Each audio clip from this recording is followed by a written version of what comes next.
ठीक है, इन और नॉट इन। तो सिर्फ मेंबर चेक करते ही है, मेंबर है तो ट्रू दे देगा, अदरवाइज फॉल्स दे देगा। जैसे मान लो नेम नाम का मैंने एक कंटेनर बनाया, इसको तो मैं कमेंट इन कर देता हूँ सबसे पहले। हाँ, नेम नाम का मैंने एक कंटेनर बनाया और यहाँ दे देता हूँ, मान लो कुछ भी मैं विराट देते हैं, विराट कोहली, विराट कोहली, ठीक है। अब मुझे सर्च करना है, क्या IRAT इन नेम, अगर मैं एक स्ट्रिंग को सर्च करने का काम कर रहा हूँ कि IRAT नेम में है कि नहीं है, अगर होगा तो ट्रू दे देगा, अदरवाइज ये फॉल्स दे देगा। है क्या है, तो क्या आ जाएगा ट्रू। ठीक है, अगेन अगर मैं सर्च करूं, मान लो RATKO इन नेम, नेम में है क्या, है कि नहीं है, है पर क्या होता है, तो होगा या नहीं होगा, है कि नहीं है, नहीं है, तो क्या आ जाएगा ये फॉल्स। स्पेस को उसको ऐसे इग्नोर मत करो, स्पेस जो स्पेशल कैरेक्टर है। ठीक है, अगर यहाँ पे ऐसा होता इन नेम, क्या ये है, क्या ये है ना, सेम ये स्ट्रिंग है, तो ये क्या दे देगा ट्रू। तो वैसे ही अगर आपने, अगर मैं सर्च करूं SSC सच, क्या ये नेम में है क्या, नहीं है, अगर लेकिन मैं यहाँ पे नॉट इन लगाता, नॉट इन नेम, तो क्या आ जाता है ये ट्रू। नॉर्मल सी चीज है। बोलो कोई डाउट है तो यहाँ तक, कोई भी डाउट, कैसा भी डाउट यहाँ तक है तो बताओ, बोलना आपको ही पड़ेगा, मैं सिर्फ बता सकता हूँ। अर्थमेटिक ऑपरेटर में कोई प्रॉब्लम नहीं है आपको, असाइनमेंट में कोई प्रॉब्लम नहीं है, कंपैरिजन आपने कर ही दिया, आती है आज लेस देन ग्रेटर देन वाला। ठीक है, लॉजिकल एंड ऑपरेटर, लॉजिकल और operator, logical not operator, membership operator, यहाँ तक कोई डाउट है तो बताओ। है गौरव? नहीं। Bitwise, bitwise operator, bitwise operator में भी आप हालांकि देखोगे, बिटवाइज एंड देखोगे, बिटवाइज और देखोगे, बिटवाइज नॉट देखोगे, तो ये तीन ऑपरेटर आप लॉजिकल में पढ़ के आ चुके हैं, लॉजिकल एंड, लॉजिकल और, लॉजिकल नॉट, और यही बिटवाइज भी, बिटवाइज में भी पढ़ रहे हो आप, बिटवाइज एंड, बिटवाइज और, बिटवाइज नॉट। क्या डिफरेंस है दोनों में, कुछ डिफरेंस आपको पता होना चाहिए। पहली चीज तो ये है कि लॉजिकल में ये वर्ड्स में आएगा, वर्ड्स में मतलब लॉजिकल अगर आप एंड लगा रहे हो तो एंड लिखोगे वर्ड्स में, लॉजिकल और लिखोगे आप वर्ड्स में, लॉजिकल एंड नॉट लिखोगे वर्ड्स में, लेकिन बिटवाइज में इनके साइन यूज करोगे। बिटवाइज एंड का जो साइन होगा वो आप ये वाला यूज में लोगे, बिटवाइज एंड। बिटवाइज और के लिए आप ये वाला साइन यूज में लोगे जिसको पाइप हम बोलते हैं। बिटवाइज नॉट के लिए आप साइन यूज में लोगे ये वाला। तो पहला डिफरेंस ये है कि बिटवाइज जो ऑपरेटर है उसमें आप साइन यूज में लोगे, और लॉजिकल जो एंड, लॉजिकल और, लॉजिकल नॉट है उसमें आप वर्ड्स काम में लोगे। दूसरी ये डिफरेंस है, बहुत इंपॉर्टेंट है ये समझना, काम में नहीं आएगा, समझने के पर्पज से बहुत इंपॉर्टेंट है। ठीक है, और यहाँ पे कई स्टूडेंट ऐसे बैठ रखे हैं जिनको पढ़ के भी आए हैं, मैं उनसे पूछूंगा अभी कि क्या काम कर रहे हैं। ठीक है, आगे बढ़ते हैं। दूसरा डिफरेंस ये है कि लॉजिकल में जो भी आप लॉजिकल एंड, लॉजिकल और, लॉजिकल नॉट लगा के आ चुके हो वो बुलियन वैल्यू के बीच में लगेगी, और बिटवाइज में जो भी ये बिटवाइज आप एंड, बिटवाइज और, बिटवाइज नॉट लगाने वाले हो वो नंबर्स के बीच में लगेंगे। दो ही डिफरेंस है, यहाँ पे साइन काम में लिए जाएंगे और नंबर्स के बीच में लगेंगे, वहां पे वर्ड्स में आप लिखोगे ऑपरेटर जो भी होगा, और दूसरा कंडीशंस के बीच में लगाओगे। कंडीशंस के बीच का मतलब होता है कि आप ट्रू फॉल्स में लगाओगे, मतलब बुलियन वैल्यू लगाओगे। कैसे काम करेगा देखते हैं। उससे पहले आपको ये समझ में आना चाहिए, बाइनरी नंबर सुना है, बाइनरी नंबर सुना ही होगा, बाइनरी नंबर 0 1 के फॉर्मेट में होते हैं। ठीक है, तो बाइनरी कोड जनरेट करना आपको आता ही होगा, अपन करते थे कॉलेज में। कैसे करते थे पहले, जैसे पहले आता था 2 की पावर 0 जो कि 1 होता था, फिर 2 की पावर 1 2 होता था, 2 की पावर 2 4 होता था, इस तरह ये 8 के बाद 16, 16 के अगर और आगे जाओगे 32, लास्ट 64, इस तरह ये डैश करके बढ़ते जाते हैं। कोई आपसे पूछ ले कि बताओ मुझे 13 का बाइनरी कोड क्या होगा, 13 का बाइनरी कोड क्या होगा, क्या होगा 13 का बाइनरी कोड। बाइनरी कोड कैसे निकालते हैं, इनमें से उन नंबर को ऐड कर दो जिनके सम से 13 हो रहा है। इनमें से कौन कौन से नंबर को आप ऐड करोगे जिनके सम से 13 हो रहा है, 8 4 1, इनको हाई कर दो, बाकी सबको लो कर दो। 8 से पहले वाले ये तो सारे लो ही रहेंगे, इनका तो कोई यूज ही नहीं हुआ।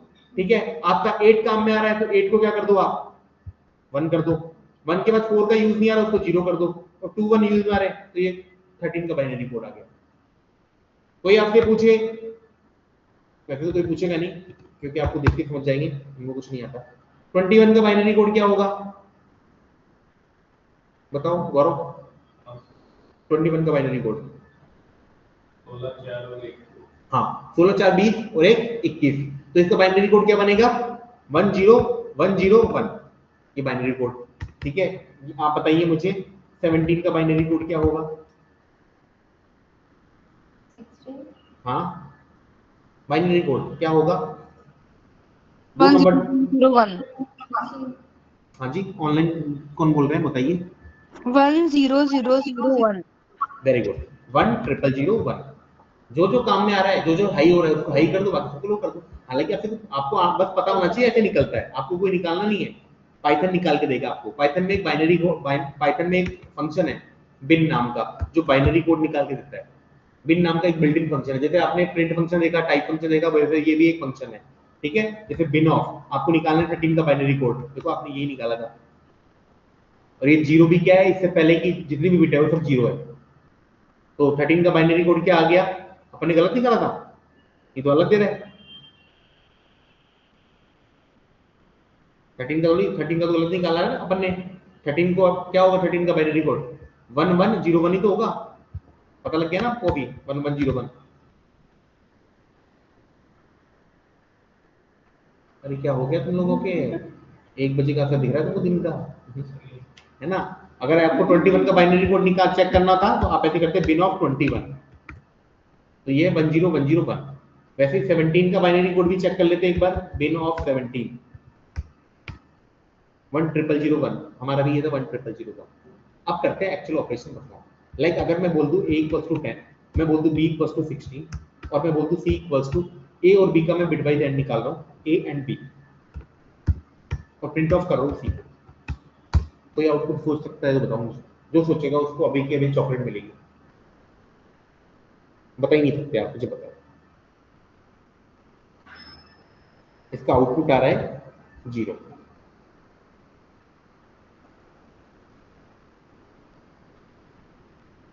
दो चीजें होती है, तो आउटपुट क्या आ रहा है और एक कैसे आ रहा है। ठीक है, अभी कैसे आ रहा है, वो एक प्रोसेस से आ रहा है। वो प्रोसेस आप समझ लो 1 सेकंड, मतलब 10-20 सेकंड में समझ में आ जाएगी प्रोसेस क्या हो रही है। ठीक है, पहले इंटरप्रेटर क्या कर रहा है, जैसे इंटरप्रेटर ने पहली लाइन देखी, उसने एक में एक कंटेनर बनाया ए नाम का और 10 को होल्ड करा दिया। सेकंड, जैसे इंटरप्रेटर ने स्टेटमेंट देखी, उसने बी नाम का एक कंटेनर बनाया और 16 को होल्ड करा दिया। जैसे ही उसने सी देखा, तो पहले तो सी नाम का एक कंटेनर बनाया, देन ए एंड बी का मतलब वो क्या प्रोसेस कर रहा है, पहले ए को बाइनरी कोड में कन्वर्ट कर रहा है, फिर जो बी था उसको बाइनरी कोड में कन्वर्ट कर रहा है, देन उन बाइनरी कोड्स के बीच में एंड ऑपरेशन परफॉर्म करा रहा है। कौन सा एंड ऑपरेशन परफॉर्म करा रहा है, जो हम पढ़ चुके हैं। फिर उसका जो रिजल्ट आएगा वो भी बाइनरी में होगा, देन उस बाइनरी कोड को आपको डेसिमल में कन्वर्ट करके देना है। दोबारा बोलो, आप दो नंबर जो दे रहे हो 10 और 16, वो डेसिमल फॉर्मेट में दे रहे हो, उनको पहले बाइनरी कोड में कन्वर्ट कर रहा है दोनों को, देन उनके बीच में ऑपरेशन परफॉर्म हो रहा है, देन उनका जो रिजल्ट आएगा वो भी बाइनरी है। वो किसका बाइनरी है वो आपको बता रहा है, ये 0 का किस तरह परफॉर्म हो रहा है। अब जैसे आपको 10 का बाइनरी कोड निकालना है अपने आंसर को वेरीफाई करने के लिए, जैसे मैं मान लो यहाँ पे कल को कुछ और दे दूं ताकि थोड़ा सा और क्लियर हो जाए चीजें। 6 देता हूँ तो क्या आ रहा है, ये भी 0 आ रहा है, तो यहाँ पे 12 दे देते हैं एक बार, तो ये भी 0 आ रहा है, 20 दे तो हाँ चलो इसको करने की कोशिश करते हैं। तो आपको समझ में तो आप कुछ आया नहीं इनमें कि सर ये आउटपुट कैसे आ रहा है, क्योंकि आपके सब ऊपर से गया कि 16 समझ नहीं आ रहा कैसे आ रहा है। तो पहले इंटरप्रेटर क्या कर रहा है, 20 का बाइनरी कोड जनरेट कर रहा है। अब 20 का बाइनरी कोड निकाल लेते हैं हम बिन ऑफ 20 से। अब मैं प्रोसेस बता रहा हूँ कैसे हो रहा है। ये 20 का बाइनरी कोड आया, वैसे उसके बाद बी को भी कन्वर्ट कर रहा है, मतलब बी का भी बाइनरी कोड जनरेट कर रहा है, तो मैं बोलूंगा बिन ऑफ 16। ये दो बाइनरी, मतलब इंटरप्रेटर क्या कर रहा है, दोनों को बाइनरी कोड में कन्वर्ट कर रहा है। तो 20 का जो बाइनरी कोड आया आपके पास वो क्या आया 10100। वैसे ही 16 का बाइनरी कोड क्या आया बताओ मुझे बोल के, क्या आया 16 का बाइनरी कोड 14 टाइम 0, राइट। तो मैं इनके नीचे लिखने की कोशिश करता हूँ 14 टाइम 0, यही आया। इंटरप्रेटर पहले ये कर रहा है, फिर इनके बीच में एंड ऑपरेशन परफॉर्म करा रहा है। एंड क्या करता है, जब दोनों हाई होते हैं तो क्या कर देता है, उसको हाई कर देता है। तो 1 और 1 को हाई कर देगा, 0 0 0 हो जाएगा, 1 0 0 हो जाएगा, 0 0 0 हो जाएगा, 0 0 0 हो जाएगा। अभी किसका बाइनरी कोड है, आप जाके देखो ना, 14 टाइम 0 ऊपर लिखा हुआ है ना, 14 टाइम 0, 14 टाइम 0 मतलब वो 16 को 1 करेगा और सबको आगे की 4 बिट को 0 कर देगा। तो इसका आंसर आ रहा है 16। 16 आ रहा था क्या, 16 आ रहा था। अब थोड़ा सा बैठा होगा दिमाग में। अब यही मैं ऐसे करता, मान लो इसको तो ऐसे ही छोड़ देता हूँ, मैं एक्सेल जनरेट कर लेता हूँ। अब मुझे बताना रिजल्ट आप, है ना, मैं कुछ नहीं बताऊंगा, आप बताना। वही सेम वैल्यू ए और बी की वही लेके चलते हैं, ए की वैल्यू वही 20 है, बी की वैल्यू वही 16 है, सी इक्वल्स टू, अगर मैं ऐसे बोलूं ए बिटवाइज और बी और मैं रन करूं, अब बताओ सी की वैल्यू क्या आएगी। काम वही होगा, पहले इंटरप्रेटर क्या करेगा, दोनों में जो वैल्यूज है ए और बी, इनका बाइनरी कोड जनरेट कर रहा होगा जो कि आपके सामने है। इनके बीच में और ऑपरेशन परफॉर्म होगा, और ऑपरेशन क्या करता है, एक भी हाई हुआ तो फिर क्या कर देगा, हाई, तो 1 1 क्या हो जाएगा 1, 0 0 क्या हो जाएगा 0, 1 0 क्या हो जाएगा 1, 0 0 क्या हो जाएगा 0, और 0 0 क्या हो जाएगा 0, तो 1 0 1 0 0, देख लो 1 0 1 0 0 1 0 1 0 0, मतलब 16 और 4 20, इसका आउटपुट होगा 20 प्रिंट ऑफ सी का। आई थिंक अब समझ में आ गया होगा आपको, या नहीं आया अभी भी, समझ में आ गया ना कैसे काम कर रहा है। काम नहीं आएगा कभी भी ऑपरेटर ये वाला, कभी का मतलब ये नहीं बोल रहा कभी आएगा ही नहीं, डिपेंड करता है आप कब काम कर रहे होंगे ऐसी चीजों पे। समझ में आ गया, आगे बढ़े, bit wise not.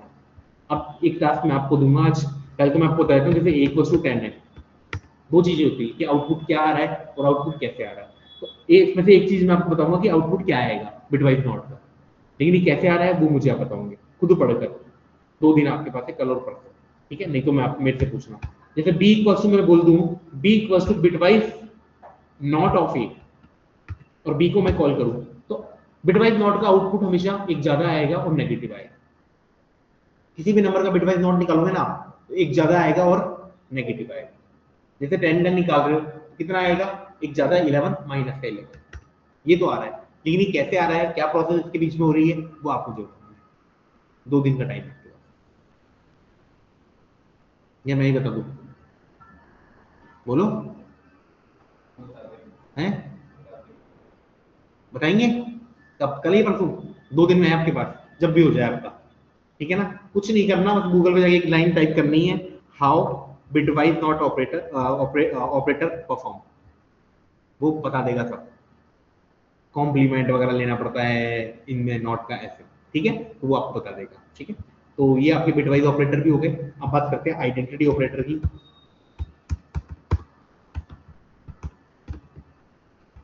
Identity operators, identity operators ये दो होते हैं, इफ और इज नॉट, इज और इज नॉट। सर ये आइडेंटिटी ऑपरेटर थे इफ और इज नॉट, जैसे मेंबरशिप ऑपरेटर थे इन और नॉट इन, वैसे दो आइडेंटिटी ऑपरेटर है इज और इज नॉट। बेसिकली एक फंक्शन होता है मैथ्स में, सॉरी इसमें पाइथन में, जैसे मैंने बोला a इक्वल्स टू 10, एक फंक्शन तो आपने देख लिया built in function print of a, जो कि आउटपुट शो करने का काम करता है। एक फंक्शन आपने और देख लिया टाइप ऑफ a, जो कि इसका डेटा टाइप बताता है। ऐसे बहुत सारे फंक्शन आपने देखे हैं, इनपुट फंक्शन आपने देखा है, इंट ऑफ आपने देखा है, इवेल देखा है, फ्लॉट देखा है, कॉम्प्लेक्स देखा है, बहुत सारे फंक्शन है, और भी बहुत सारे बाकी रह गए जो आप धीरे धीरे करके देखते होंगे। वैसे एक आईडी फंक्शन भी होता है, आईडी, जो कि आईडी बताता है, जैसे आईडी ऑफ ए, ये आईडी बता रहा है। सर ये आईडी क्या चीज है, ये आईडी मेमोरी लोकेशन है जहाँ पे ए अलॉट हुआ है, जहाँ पे ए बना है, ए नाम का कंटेनर। जैसे मैंने बोला a इक्वल टू 10, इसका मतलब क्या है कि मेमोरी में कहीं पर जाकर a इक्वल टू 10 बना है, एक कंटेनर ए बनाया उसमें 10 गया है, लेकिन जहां बना है जिस मेमोरी लोकेशन में बना है वो मेमोरी लोकेशन ही है, ये होती है इसकी आईडी।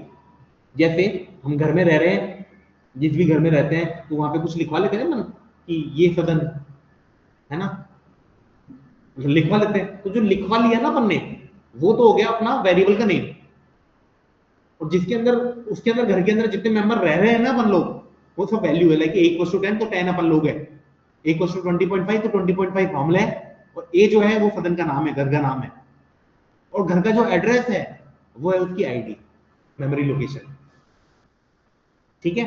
अब आइडेंटिटी ऑपरेटर है ना, ये बताता है दो वेरिएबल्स की आईडी सेम है कि नहीं है। अगर मैंने लिख दिया this variable is B, A is B, तो बताएगा कि इन दोनों की आईडी सेम है कि नहीं है। अगर दोनों की आईडी सेम है तो ट्रू दे देगा, अदरवाइज वो फॉल्स दे देगा। और ये काम मैं विदाउट दिस भी कर सकता हूँ, मेरे पास 3 मेथड है करने के। जैसे कल को मैंने बोल दिया a इक्वल्स टू 20 या इक्वल्स टू 10, और मैंने बोल दिया b इक्वल्स टू 20, और मैं चेक करना चाहता हूँ दोनों की आईडी सेम है कि नहीं है। मेरे पास 3 ऑप्शन है। पहला ऑप्शन, मैं आईडी ऑफ a निकाल लूँ, आईडी ऑफ a तो ये रही, आईडी ऑफ b निकाल लूँ, आईडी ऑफ b, और मैं बता सकता हूँ सब दोनों की आईडी सेम नहीं है, पहला मेथड। दूसरा मेथड क्या है, सर ऐसे भी तो कर सकते हैं, ID of a equals to ID of b, इसका मतलब ये तो आपने कंपैरिजन कर लिया, दोनों अगर ट्रू ही मतलब दोनों इक्वल है तो ट्रू आ जाएगा, अदरवाइज क्या आ जाएगा, ये फॉल्स। फिलहाल क्या आ जाएगा, ये फॉल्स। दो तरीके तो ये हो। और तीसरा तरीका क्या आएगा, ए इज बी। ये आइडेंटिटी ऑपरेटर आपने लगा दिया, अगर दोनों की आईडी सेम हुई तो ट्रू आ जाएगा, अदरवाइज फॉल्स आ जाएगा, फिलहाल आ जाएगा फॉल्स। बोलो कोई डाउट? डाउट ही नहीं है तुमको कोई है? तो इजी तो है, हार्ड क्या है इसमें? तो आप ये सोच के आते हार्ड है, या फिर ऐसा सोच के आते इतनी इजी नहीं है, मैं यहाँ पढ़ने पे ऐसा लगा है इतनी इजी तो नहीं है, या फिर ऐसा सोचोगे कि ना पता नहीं मेरा यहाँ पे क्या होगा। मुझे तो लग रहा है आप कंफ्यूजन की स्थिति में हो। आप ये सोच रहे हो कि यहाँ पे, मैं बता देता हूँ हकीकत मुंह पे बोलने वाला इंसान हूँ, आपको लग रहा है कि यहाँ पे कुछ नहीं पढ़ाया जाएगा, यहाँ तो घास कटवा रहे हैं, ऐसा कुछ लग रहा है। चीजें स्टार्ट ही नहीं हुई, चीजें कहाँ स्टार्ट हुई? इफ एल्स पढ़ा था आपने, पढ़ा है थोड़ा बहुत इफ एल्स? वो जो क्वेश्चन दिए थे वो कर रहे थे क्या? सारे हो गए थे, कुछ हेल्प लेके करे ना, सीखे ना, तो कुछ वो करने के बाद आपको लगा होगा यार कुछ तो अच्छा सीखा, या नहीं लगा? तो ऐसे ही लगेगा।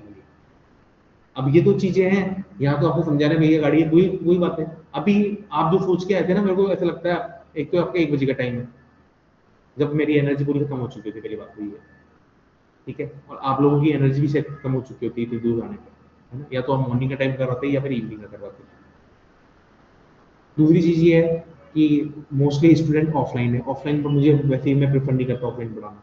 वो तो ये इतनी रिक्वेस्ट करते हैं ऑफलाइन पढ़ाओ स्टूडेंट को, है ना, तो मैं एक्सेप्ट करता हूँ, स्टूडेंट को ऑफलाइन लेते ही नहीं है, क्योंकि मुझे पता नहीं लगता ना, स्टूडेंट अभी मान लो अभी बैठे बैठे वो खाना खा रहा हो, वीडियो चल रहा है सामने, फिर वो बीच में उसको तो 2 मिनट बोलना होता है कि सर ये वाला क्वेश्चन रिपीट कर दो, तो हमारा टाइम वेस्ट हो जाता है, उनको पता ही नहीं है स्टूडेंट क्या कर रहा है, तो क्या पता वीडियो चल रहा है और वो है ही नहीं ग्रुप में, है ना, तो ऑफलाइन। सर हाँ सर जी। हम ना तो मैं खाना खा रही, मैं आपके लिए रजिस्टर है, आपके लिए पेन नहीं बोल रहा मैं, लैपटॉप मोस्टली स्टूडेंट की बात कर रहा हूँ। मोस्टली का मतलब ये होता है कि आप भी जानते हो 70-80% ऐसे स्टूडेंट होते हैं, अपन नहीं आते इसमें, तो नहीं, अच्छी बात है ना। और ऑफलाइन क्लास का तो अलग ही वो होता है कि, है ना, ऑफलाइन ही स्टूडेंट बेटर रहता है। आप लोग खुद देख जानते हो, कोरोना में जब क्लासें ऑनलाइन हो गई थी अपने छोटे बच्चों की, आपके घर में छोटे बच्चे होंगे, तो उनकी हालत क्या हो गई है आप खुद जानते हो, मैं को बताने की जरूरत ही नहीं है।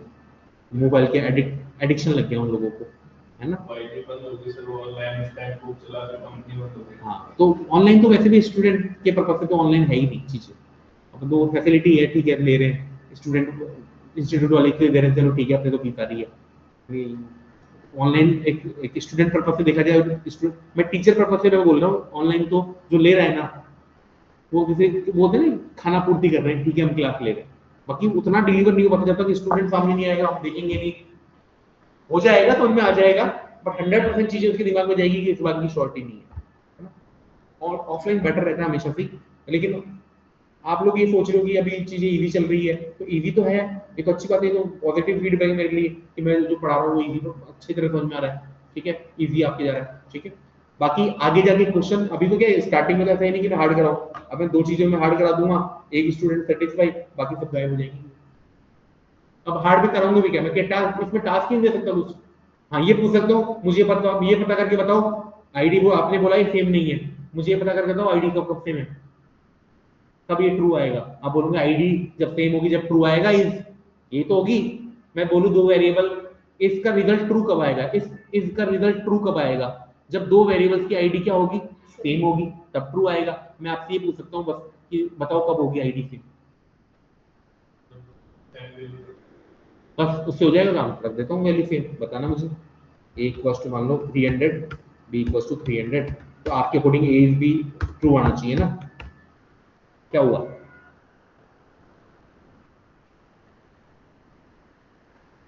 पूछा जा सकता है आपसे आईडी कब सेम है, बताओ।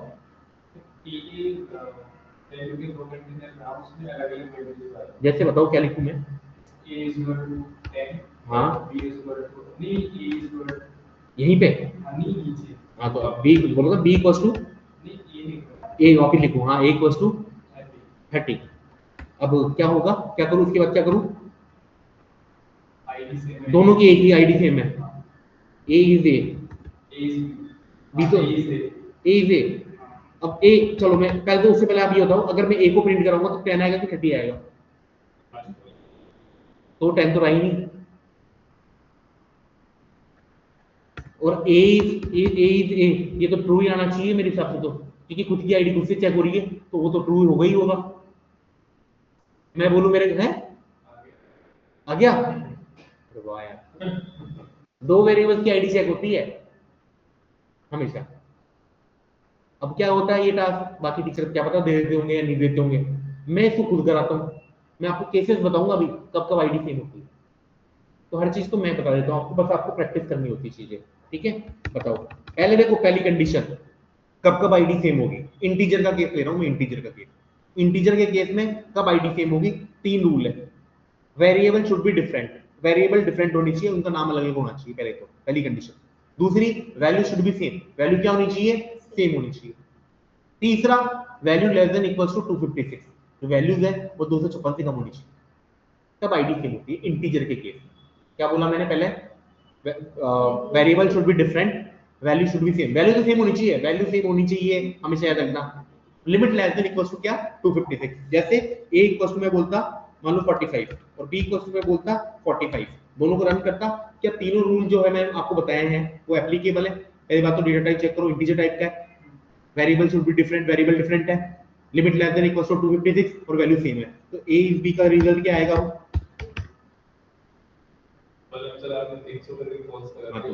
चला के करा ना मैंने, कभी तो निकालूंगा मैं हम में, लॉजिक को सही करना सर कि दोनों की वैल्यू सेम कर दे तो आईडी सेम। तो उसमें फॉल्स कैसे आया फिर? आप तो 256 वाला ले तो ध्यान नहीं है। समझ में आ गया आपको? चलो अब एक ये भी फिर ये हुआ कि 256 इंटीजर की केस में रूल है, अभी आगे सब क्लियर हो जाएगा आपको। मैं बोल रहा हूँ ना क्लास धीरे धीरे चीजें समझ में भी आती रहेगी और डाउट भी आते रहेंगे, पर अपने डाउट को थोड़ी देर के लिए होल्ड करो। ऐसे डाउट हो कि हैंड टू हैंड पूछने पे अगर मन में ऐसा डाउट आए कि यार ये डाउट है ना क्लास के बाद खत्म ही नहीं होगा, मतलब पूछा नहीं जाएगा, तो आप पूछ लो। लेकिन मुझे पता है तुम्हारे मन में क्या डाउट आएगा, क्योंकि मैं भी उस जगह बैठ सकता हूँ और इतने बैच मैंने भी पढ़ाती है, तो वो सारे डाउट में क्लियर करूंगा। अब जैसे मान लो ऐसे लिख दिया मैंने, एक डाउट ये भी हो सकता है 256 b इक्वल्स टू 256, डाउट हो सकता है, 100% डाउट हो सकता है a is b,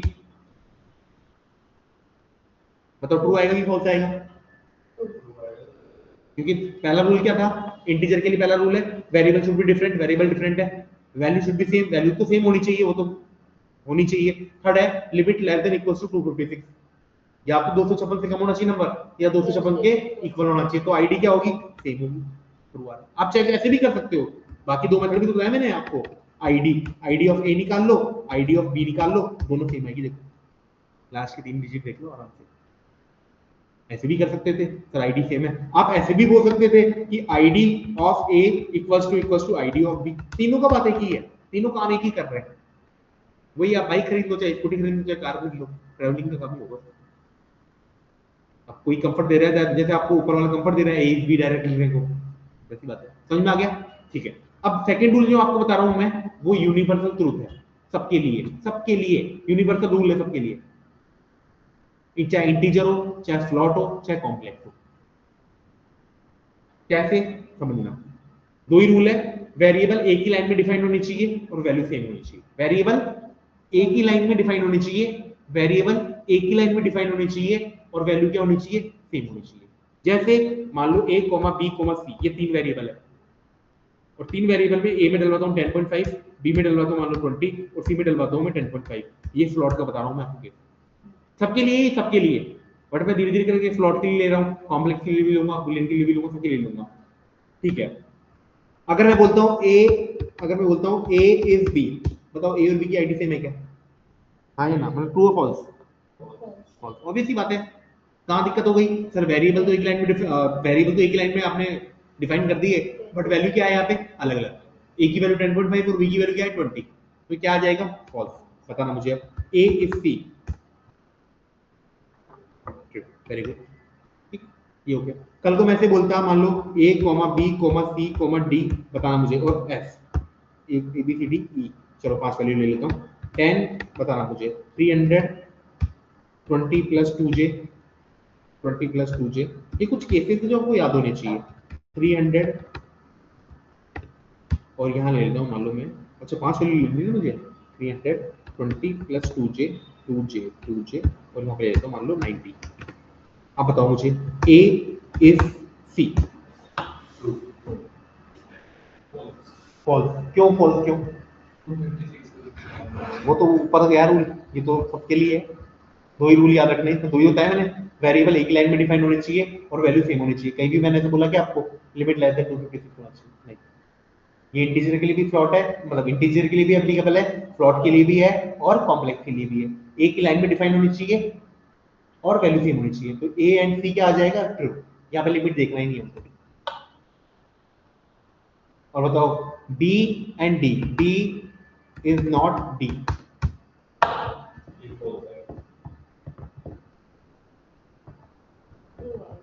ID same है, क्या बोलना चाह रहे हो? आईडी सेम है कि नहीं है बताओ मुझे। तो सेम है ना? आईडी सेम है कि नहीं है? मुझे सिर्फ आईडी बताना, आईडी सेम आएगी कि नहीं आएगी? आएगी। और यहाँ पे क्या लिखा हुआ है? बी की आईडी और डी की आईडी सेम नहीं है, तो क्या बोल रहा है? ये फॉल्स बोल रहा है ना। मैंने वहां पे इज नॉट लगा दिया चला के। समझ में आया? स्ट्रिंग के लिए केस क्या हो जाएगा सर? देखो name one is equals to, अगर कोई नेम मैं बनाता हूँ, मान लो मेरा नाम मैंने लिख लिया सचिन का।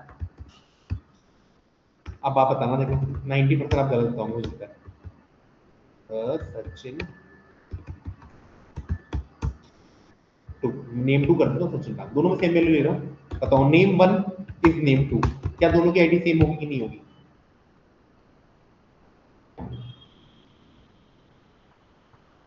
क्या लगता है? सेम होगी? नहीं होगी, फिर फॉल्स। स्ट्रिंग के लिए है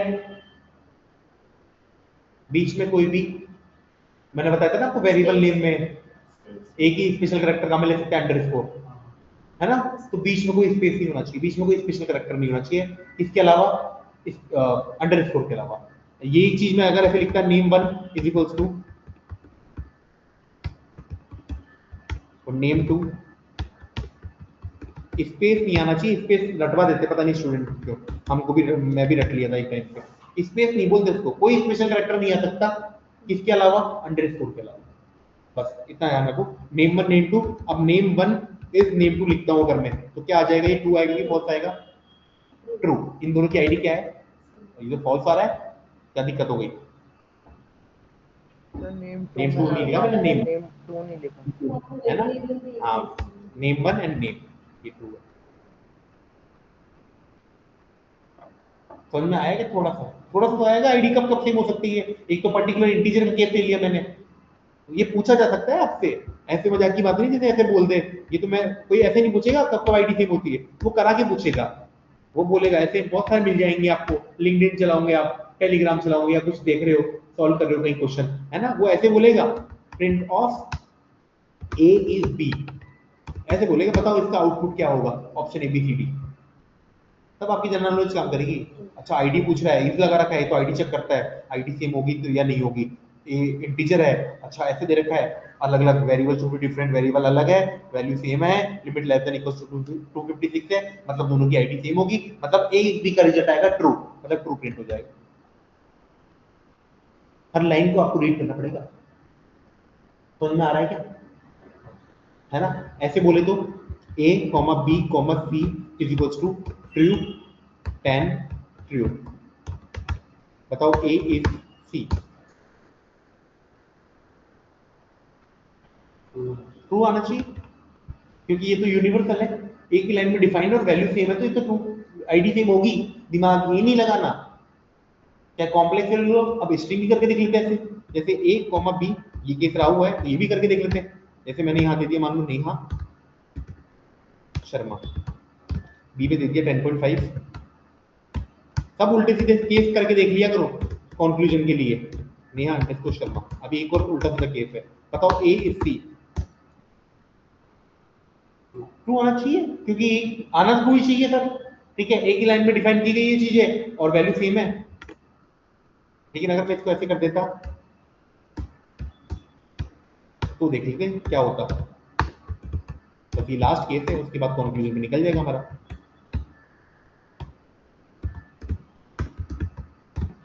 अब बताओ ए सी,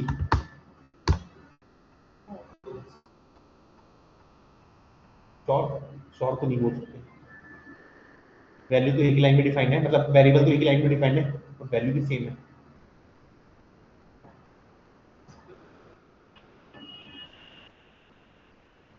क्या होता है? स्पेस का ही लफड़ा होना चाहिए, अंडरस्कोर ही आना चाहिए एक, हालांकि ट्रू ही आना चाहिए।